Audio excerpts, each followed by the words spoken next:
인생을 살아가다 보면 마치 천적처럼 나를 위협하는 것들이 있습니다. 누군가 나를 괴롭히는 사람일 수도 있고, 내 안에 있는 나의 연약함일 수도 있고, 극복하기 힘든 사회적인 구조나 환경일 수도 있습니다. 이처럼 천적은 내가 아무리 애를 써도 내 힘으론 쉽게 이길 수 없는 것들을 말합니다. 그렇다면 이스라엘의 천적은 무엇이었을까요? 이스라엘 하면 항상 떠오르는 천적과 같은 사람들이 있습니다.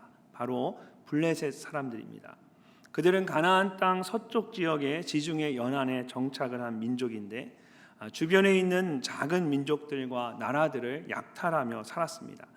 특별히 이스라엘이 가나안 땅에 정착을 하면서 계속해서 블레셋에 의해 괴롭힘을 당했습니다. 워낙 싸움을 좋아하는 호전적인 민족이기도 했지만, 바다와 해안을 따라서 일찍부터 북쪽의 철기 문화를 받아들였기 때문에 가나안 땅에 살고 있던 이스라엘은 도저히 그들을 이길 수가 없었습니다. 그런데 오늘 말씀을 보면 하나님께서 하늘의 문을 여시고 블레셋 사람들 위에 큰 천둥과 번개를 내리셔서 어지럽게 하신 후에 사무엘과 이스라엘로 하여금 그들을 치도록 하셨습니다. 그래서 이스라엘이 한 번도 이긴 적이 없는 블레셋을 쳐서 이기게 되었습니다. 블레셋과의 싸움에서 놀라운 승리를 거둔 사무엘과 이스라엘은 그곳에 있는 돌을 취해서 세우고 그 이름을 에벤에셀이라고 했습니다. 12절 말씀을 보십시오. 사무엘이 돌을 취하여 미스바와 센 사이에 세워 이르되 여호와께서 여기까지 우리를 도우셨다 하고 그 이름을 에벤에셀이라 하니라. 에벤에셀은 하나님의 도우심을 의미합니다. 블레셋과 싸워 승리하도록 하나님께서 여기까지 도우셨다는 뜻입니다. 그런데 사실 이것은 이스라엘에게 믿기 힘든 엄청난 일이었습니다. 왜냐하면 20년 전에 바로 이곳에서 그들이 블레셋에게 무참하게 패배했기 때문입니다. 앞에 4장 1절을 보게 되면 이런 말씀이 나옵니다. 이스라엘은 나가서 블레셋 사람들과 싸우려고 에벤에셀 곁에 진치고 블레셋 사람들은 아벡에 진쳤더니, 이스라엘이 블레셋과 싸우려고 진을 쳤는데 그곳이 바로 에벤에셀이었습니다. 이 싸움에서 이스라엘이 패하면서 4,000명가량이 죽임을 당했습니다. 그런데 이스라엘 장로들이 이 패배하고 돌아온 군대를 보면서 여호와의 언약궤만 있었으면 이길 수 있었을 것이다 라는 생각을 하게 되었습니다. 그래서 엘리 제사장의 두 아들을 통해 실로에 있는 여호와의 언약궤를 가져오도록 했습니다. 하지만 여호와의 언약궤가 알라딘의 요술램프도 아니고 아무나 마음대로 그 능력을 사용할 수 있는 것은 아니었습니다. 특별히 당시의 이스라엘은 그들의 역사 가운데 가장 악한 시대였던 사사시대 마지막이었고, 엘리와 두 아들은 이미 영적으로 타락한 제사장들이었습니다. 그런 상황 속에서 여호와의 언약궤만 가져온다고 해서 어떻게 하나님의 일하심을 볼 수 있겠습니까? 4장 10절과 11절을 보면 성경이 이렇게 말씀합니다. 블레셋 사람들이 쳤더니 이스라엘이 패하여 각기 장막으로 도망하였고 살육이 심히 커서 이스라엘 보병에 엎드러진 자가 3만 명이었으며 하나님의 궤는 빼앗겼고 엘리의 두 아들 홈니와 비나하스는 죽임을 당하였더라. 이스라엘은 블레셋에 의해 무참하게 패배를 당했습니다. 3만 명이 넘는 많은 사람들이 블레셋에 의해 죽임을 당했고 여호와의 언약궤도 그들에게 빼앗겼습니다. 이후에 여러 가지 우여곡절 끝에 여호와의 언약궤가 다시 이스라엘로 돌아왔지만 여전히 그들은 블레셋에 의해서 어려움을 당하고 있었습니다. 그리고 오늘 본문 말씀의 첫 시작인 1절과 2절은 이런 어려운 상황을 설명하고 있는 말씀입니다. 우리 함께 한번 읽어보도록 하겠습니다. 기럇 여아림 사람들이 와서 여호와의 궤를 옮겨 산에 사는 아비나답의 집에 들여놓고 그의 아들 엘리야사를 거룩하게 구별하여 여호와의 궤를 지키게 하였더니 궤가 기럇 여아림에 들어간 날로부터 20년 동안에 오래 있은지라 이스라엘 온 족속이 여호와를 사모하니라. 아멘. 이스라엘은 여호와의 언약궤를 실로까지 옮겨오지 못하고 중간에 기럇 여아림에 있는 아비나답의 집에 옮겨 놓았습니다. 그리고 엘리야사를 거룩하게 구별해서 여호와의 언약궤를 지키도록 했습니다. 그렇게 여호와의 언약궤가 20년 동안 그곳에 있었습니다. 그렇다면 그 기간 동안 이스라엘은 평안했을까요? 방금 읽은 말씀을 보면 마지막에 이스라엘 온 족속이 여호와를 사모하니라고 합니다. 이 말씀만 보면 마치 이스라엘이 여호와를 아주 사랑했던 것처럼 느껴집니다. 근데 사실 이것은 정확한 번역이 아닙니다. 우리가 가진 개역개정 성경은 사모한다라고 번역을 했지만 사실 여기에 사용된 히브리어 단어의 뜻은 울부짖다, 신음하다, 애도하다입니다. 그래서 현대인의 성경은 모든 이스라엘 사람들은 슬퍼하며 여호와를 찾았다라고 번역을 했습니다. 그리고 NIV 영어 성경은 All the people of Israel mourned and sought after the Lord라고 번역을 했습니다. 모든 이스라엘 사람들이 하나님을 찾았는데 왜 찾았습니까? 슬픔으로 인해서 하나님을 찾았습니다. 블레셋으로 인해 너무 괴롭고 힘들었던 겁니다. 그래서 슬퍼하며 하나님을 찾을 수밖에 없었습니다. 그런 면에서 이스라엘 온 족속이 여호와를 사모했다라는 것입니다. 그들은 무려 20년 동안 블레셋에 의해서 괴롭힘을 당했습니다. 그래서 슬픔 가운데 여호와를 찾았는데 아무런 변화가 없었습니다. 근데 어느 날 하늘에서 천둥 번개가 치면서 블레셋을 모두 쳐서 이기게 된 것입니다. 그것도 그들이 무참하게 패하고 여호와의 언약궤를 빼앗겼었던 곳에서 20년 만에 큰 승리를 거두게 되었습니다. 어떻게 이런 놀라운 일이 일어날 수 있었을까요? 아마 여러분에게도 블레셋과 같이 도저히 이길 수 없는 무엇인가가 있을 것입니다. 오랜 시간 나를 괴롭게 하고 슬픔 가운데 하나님을 찾게 하는 어려운 상황이나 문제를 모두 역전시키는 하늘의 문이 열리는 은혜를 경험하려면 우리가 어떻게 해야 할까요? 가장 먼저 우리는 하나님 앞에 전심으로 회개해야 합니다. 오늘 말씀을 보면 사무엘이 슬픔 가운데 하나님을 찾는 모든 이스라엘 백성들에게 가장 먼저 하나님 앞에 전심으로 회개할 것을 말하고 있습니다. 3절 말씀을 함께 읽어보겠습니다. 사무엘이 이스라엘 온 족속에게 말하여 이르되 만일 너희가 전심으로 여호와께 돌아오려거든 이방 신들과 아스타롯을 너희 중에서 제거하고 너희 마음을 여호와께로 향하여 그만을 섬기라. 그리하면 너희를 블레셋 사람의 손에서 건져내시리라. 아멘. 진정한 회개는 사무엘이 말하고 있는 것처럼 전심으로 하나님께 돌아가는 것입니다. 이것은 감정적으로만 후회만 하는 것이 아니라 잘못된 길에서 돌이켜서 하나님 앞으로 나아가는 것을 의미합니다. 그렇다면 전심으로 하나님께 돌아가기 위해서 이스라엘은 어떻게 해야 했을까요? 먼저는 그들 가운데 있는 이방 신들과 우상들을 모두 제거해야 합니다. 이스라엘이 가나안 땅에 정착하게 되었을 때 하나님께서 가장 경계하셨던 것이 그 땅에 있던 이방 신들과 우상들이었습니다. 가나안 땅에 살고 있던 사람들은 농사를 지었기 때문에 다산과 풍요의 신들을 섬기고 있었습니다. 그 중에서도 바알은 비와 바람을 주관하는 신으로 가나안 땅에 풍성함을 주는 신으로 여겨졌습니다. 또한 아스타롯은 풍요와 전쟁의 신으로 바알과 깊이 연관되어 있었습니다. 그래서 이스라엘이 가나안 땅에 정착한 이후로 이런 이방 신들과 우상들이 계속해서 하나님을 향한 그들의 신앙을 위협했습니다. 전심으로 하나님께 돌아가기 위해서는 가장 먼저 이런 이방 신들과 우상들을 제거해야만 했습니다. 그렇지 않고는 하나님을 온전히 섬길 수가 없었습니다. 이방 신들과 우상들을 제거하는 것이 하나님과의 관계를 다시 회복시키기 위한 첫 시작점이었던 것입니다.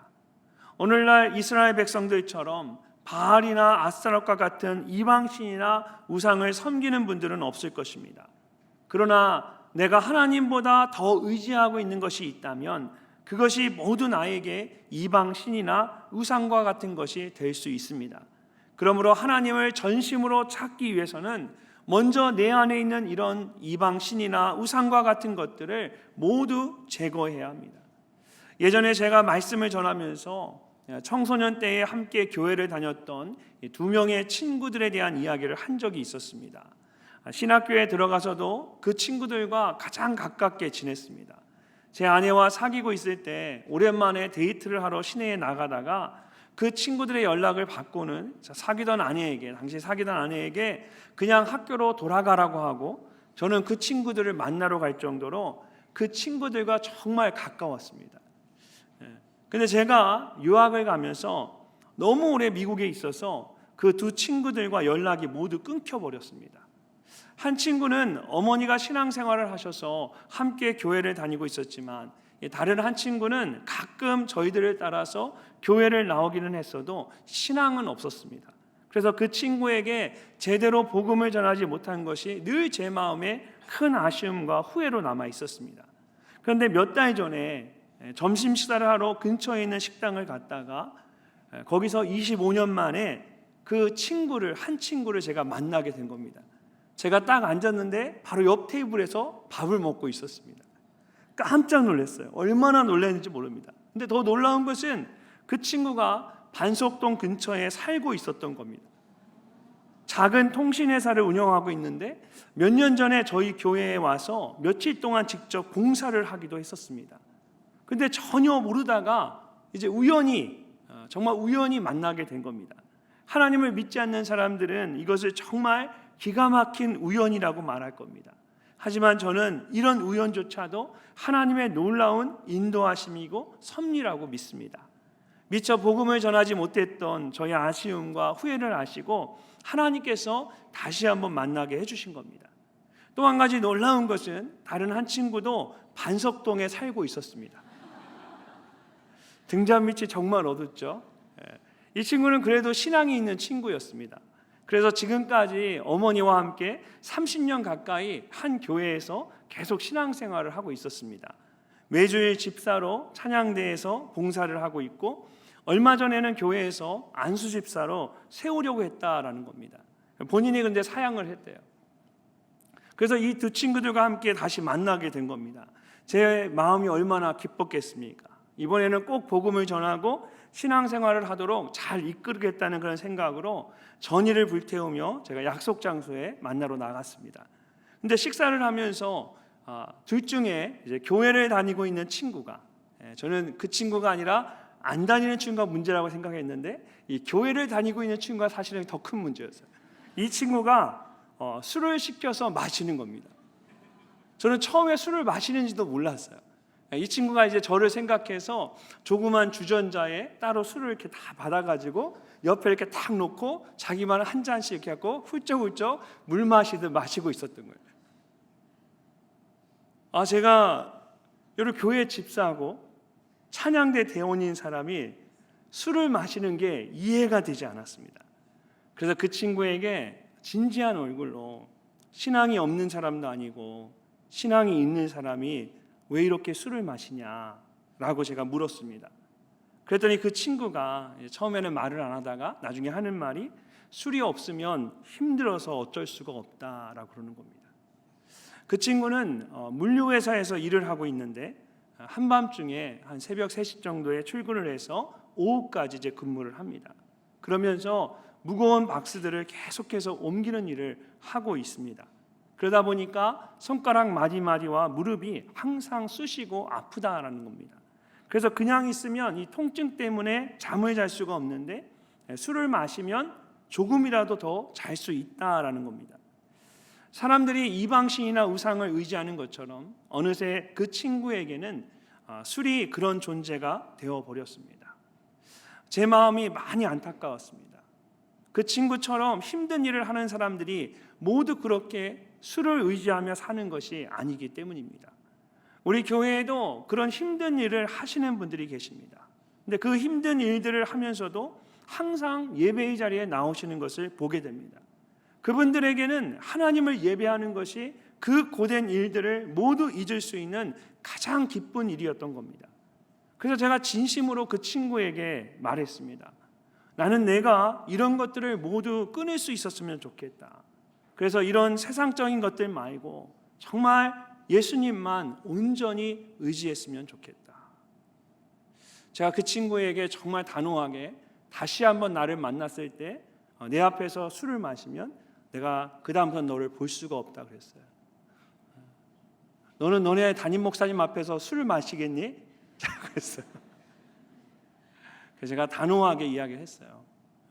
제 마음에 이건 정말 아니다라는 생각이 들었던 거예요. 이해는 하지만 힘든 이야기를 제가 이해는 하지만 그렇다고 해서 술을 의지하는 것은 이것은 정말 아니다. 혹시 저희 교회 집사님들이나 찬양대 대원들 중에도 이런 분들이 계시는지 모르겠습니다. 저는 없다라고 믿습니다. 그러나 혹시 아직도 하나님이 아닌 다른 것을 의지하고 있는 분들이 계시다면 여러분의 삶 가운데 그것을 꼭 제거하실 수 있기를 바랍니다. 그래야만 하나님을 온전히 섬길 수가 있습니다. 3절 말씀을 다시 보면 사무엘이 이스라엘 온 백성들에게 이방신들이나 우상들을 제거하라고 하면서 또한 너의 마음을 여호와께로 향하여 그만을 섬기라고 말합니다. 이방신들이나 우상들을 제거하는 것이 가장 먼저이지만 그것으로 끝나는 것이 아닙니다. 하나님과의 관계를 가로막는 이방신들이나 우상들을 제거했다면 이제 마음을 하나님께 향하고 하나님만을 섬겨야 합니다. 근데 이 말씀을 자세히 보면 사무엘이 이스라엘 온 백성들에게 그를 섬기라고 하지 않고 그만을 섬기라고 말하고 있습니다. 히브리어 원어로 보면 사무엘이 강조하고자 하는 것이 무엇인지를 더욱 분명하게 알 수가 있습니다. 그만을이라고 번역한 히브리어 표현 속에 오직 홀로라는 단어가 들어가 있습니다. only him이라는 뜻입니다. 이스라엘의 문제는 하나님을 섬기지 않는 것이 아니었습니다. 그들은 지금까지 계속해서 하나님을 섬겨왔습니다. 문제는 하나님을 섬기는 동시에 이방신들이나 우상들을 함께 섬겼다라는 것입니다. 성경은 하나님과 세상을 겸하여 섬길 수 없다고 말씀하시는데 그들은 이 두 가지를 함께 섬기고 있었던 겁니다. 그렇다면 여러분은 어떻습니까? 오직 하나님만 섬기고 계십니까? 오랫동안 절에 다니고 또 점도 보러 다니는 분이 계셨습니다. 그런데 몇 달 전에 그분이 복음을 듣고 예수님을 믿게 되었습니다. 그래서 지금은 그런 것들을 정말 다 끊고 매주일 저희 교회에서 예배를 드리고 계십니다. 그런데 최근에 이분이 예배를 드리다가 갑자기 일어나서 밖으로 나가셨습니다.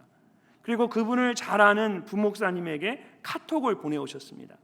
목사님, 예배를 드리기 위해 앉아 있는데 제 앞에 예전에 절에서 봤던 분이 앉아 계셨습니다.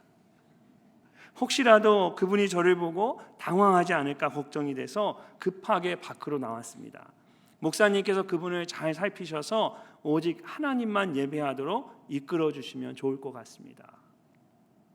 실제로 기독교인들 중에 여러분 사주나 점을 보는 사람들이 많다고 합니다. 특별히 요즘 젊은이들 가운데는 그런 것들을 하나의 문화나 놀이 정도로 가볍게 보는 경우도 많습니다. 그러나 성경은 이것이 얼마나 어리석고 위험한 일인지를 우리에게 말씀하고 있습니다. 마태복음 6장 24절 말씀을 함께 읽어보겠습니다.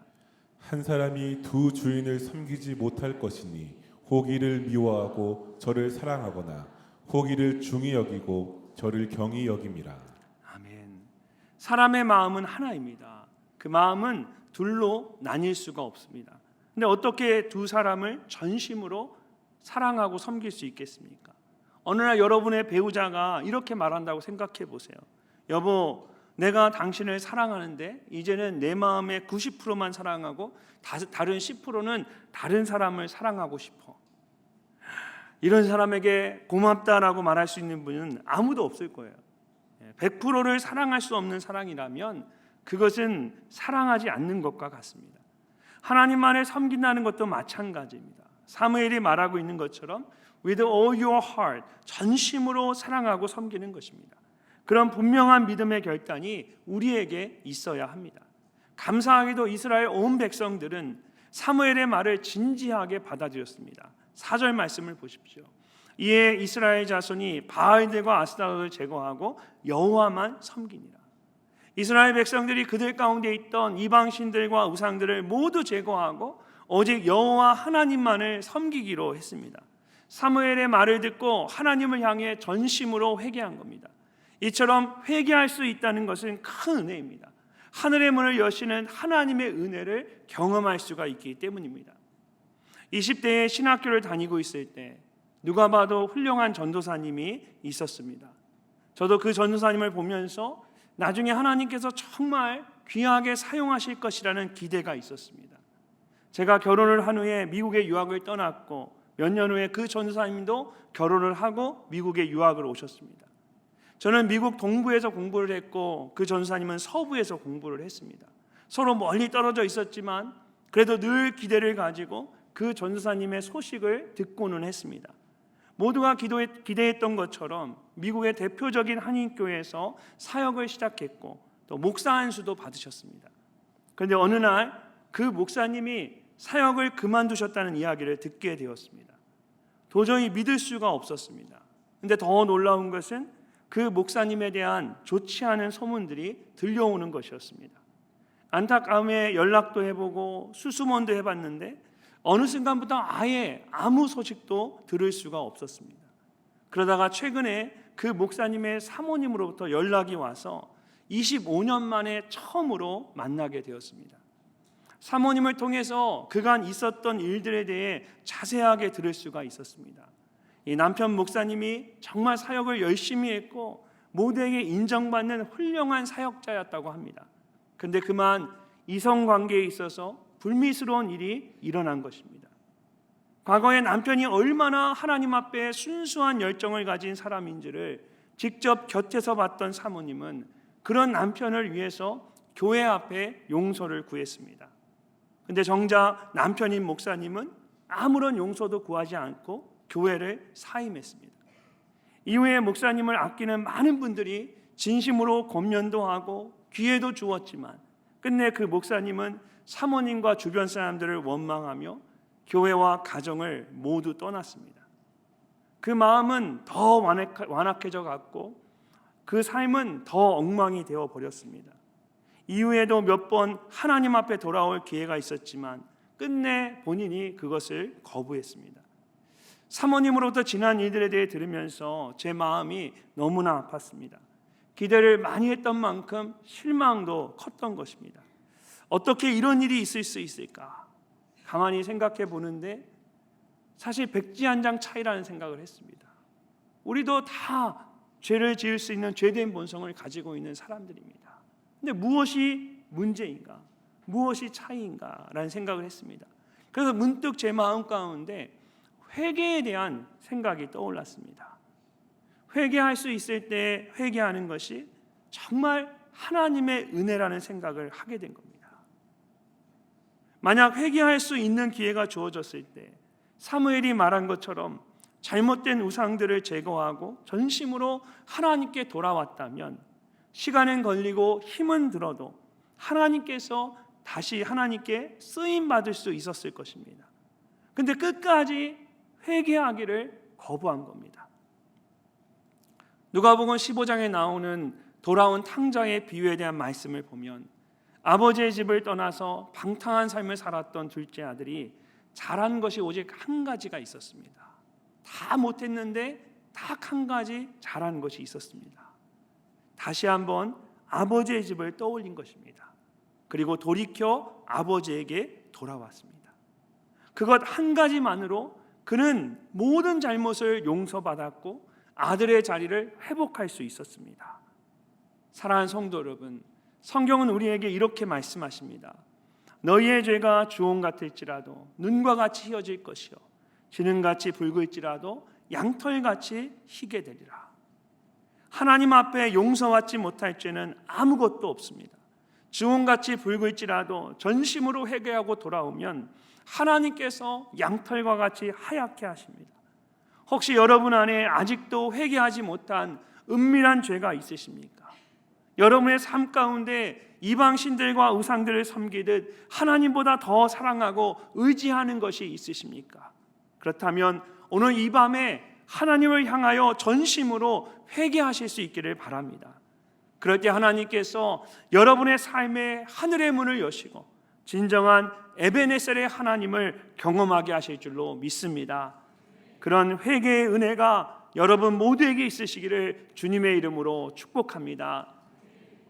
두 번째로 하늘의 문이 열리는 은혜를 경험하기 위해서는 간절히 기도해야 합니다.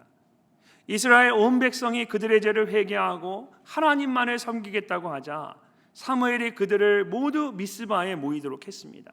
함께 하나님 앞에 기도하기 위해서였습니다. 자, 6절 말씀을 함께 읽어보도록 하겠습니다. 그들이 미스바에 모여 물을 길어 여호와 앞에 붓고 그날 종일 금식하고 거기에서 이르되 우리가 여호와께 범죄하였나이다 하니라. 사무엘이 미스바에서 이스라엘 자손을 다스리니라. 아멘. 이스라엘 온 백성이 미스바에 함께 모여 기도했는데 가장 먼저 물을 길어서 하나님 앞에 부었습니다. 성경학자들은 일반적으로 이런 행동이 물을 마시는 것에 대한 절제를 나타낸다고 합니다. 실제로 사무엘하 23장을 보면 다윗이 혼잣말로 베들레헴 성문 곁에 있는 우물물을 마시면 좋겠다라는 말을 했는데 그를 따르던 3명의 용감한 부하들이 적의 진영을 뚫고 들어가서 베들레헴 성문 곁에 있는 우물에서 물을 떠서 다윗에게 가져왔습니다. 말씀을 보면 다윗이 그것을 보고 마시기를 기뻐하지 아니하고 그 물을 여호와께 그대로 부어 드렸습니다. 그리고 이렇게 말했습니다.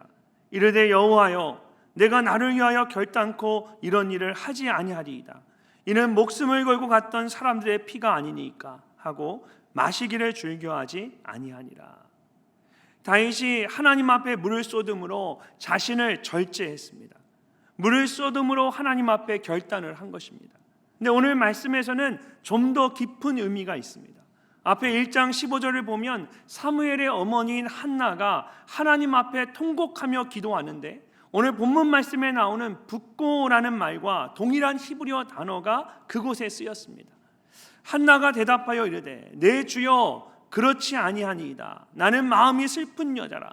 포도주나 독조를 마신 것이 아니요 여호와 앞에 내 심정을 통한 것뿐이오니.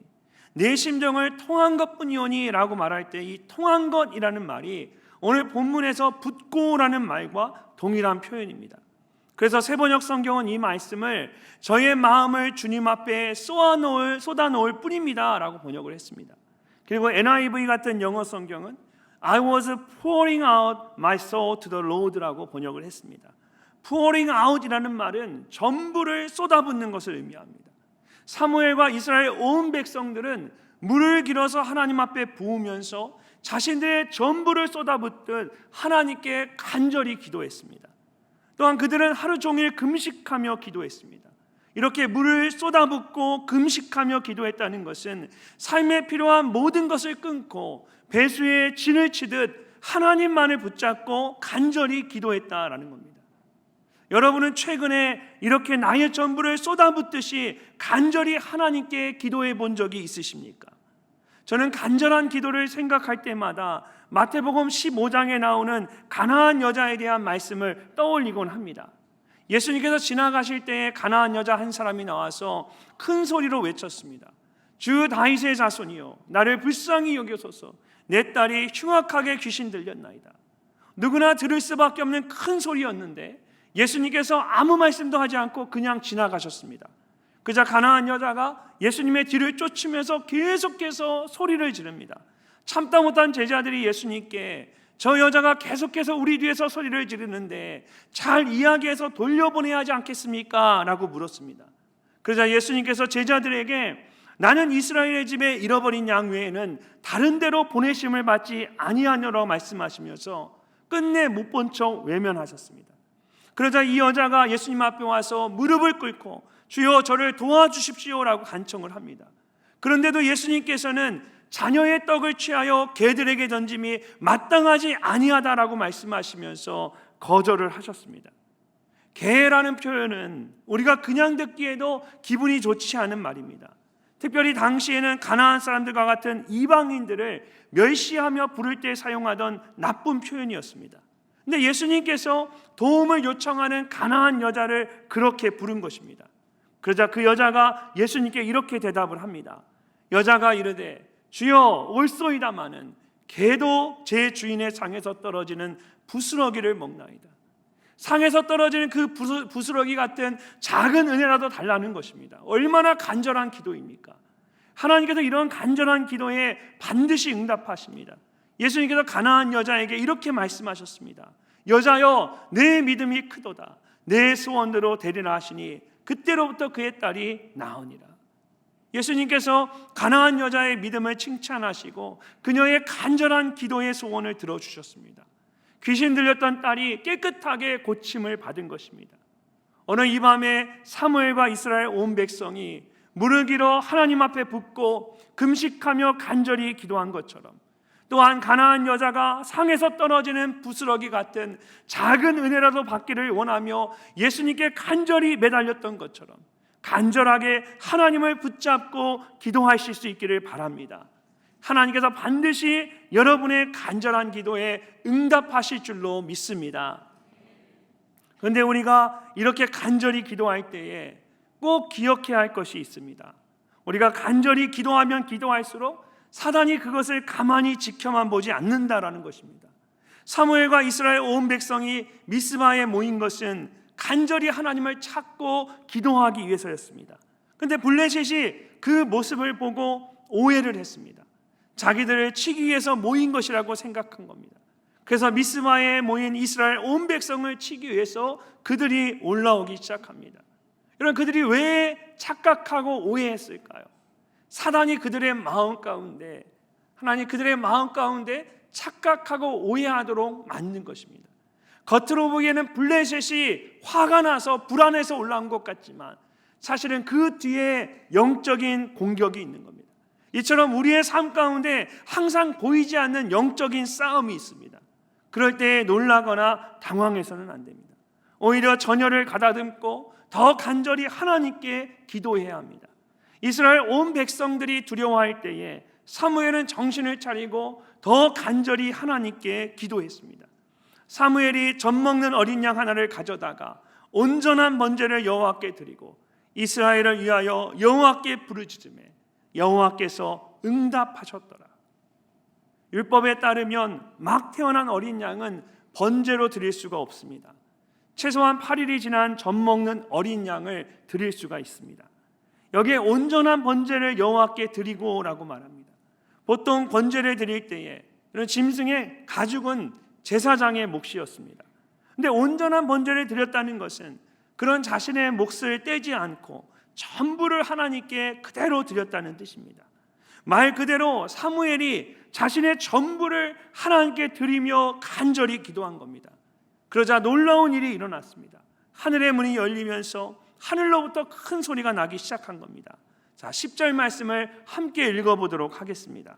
사무엘이 번제를 드릴 때에 블레셋 사람이 이스라엘과 싸우려고 가까이 오매 그날에 여호와께서 블레셋 사람에게 큰 우레를 발하여 그들을 어지럽게 하시니 그들이 이스라엘 앞에 패한지라.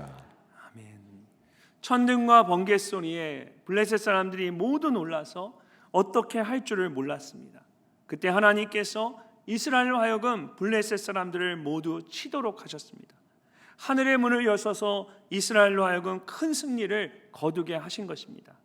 이처럼 간절한 기도에는 역사하는 힘이 있습니다. 나의 힘으로는 도저히 이길 수 없는 대적을 이기게 하십니다. 하늘의 문을 여시고 나를 승리하게 하시는 하나님을 경험하게 합니다. 그러므로 이길 수 없는 어려운 상황이나 문제를 만났을 때 우리는 사무엘처럼 간절히 기도해야 합니다. 사랑하는 성도 여러분, 혹시 블레셋처럼 계속해서 여러분을 힘들게 하는 어려운 문제가 있으십니까? 사무엘과 이스라엘 온 백성이 물을 길어 붓고 금식하며 기도한 것처럼 모든 것을 내려놓고 하나님만을 붙잡고 간절히 기도하십시오. 온전한 번제를 하나님께 드리듯 나의 전부를 드리며 간절히 기도하십시오. 하나님께서 여러분의 간절한 기도에 응답하셔서 하늘의 문이 열리는 은혜를 경험하게 하실 줄로 믿습니다. 그런 기도의 은혜가 여러분 모두에게 있으시기를 주님의 이름으로 축복합니다. 쥐구멍에도 볕들 날이 있다는 말처럼 사람들은 항상 인생 역전을 꿈꾸곤 합니다. 그래서 정말 열심히 일하는 사람도 있고 힘이 있는 누군가를 붙잡으려는 사람도 있습니다. 일확천금을 바라며 헛된 꿈을 꾸는 사람도 있고 자포자기하고 주저앉아 버리는 사람도 있습니다. 어떻게 하면 쥐구멍 같은 나의 인생 가운데 하늘의 문이 열리고 환한 빛이 비칠 수 있을까요? 오늘 사무엘과 이스라엘 온 백성이 보여주는 것처럼 하나님을 향해 전심으로 회개하고 간절히 기도하는 것입니다. 그럴 때에 패배의 자리였던 에베네셀이 하나님의 도우심을 경험하는 진정한 승리의 자리가 될 수 있습니다. 오늘 이 밤에 기도함으로 나의 삶 가운데 하늘의 문이 활짝 열리는 그 은혜를 경험하는 여러분 모두가 되시기를 주님의 이름으로 축복합니다.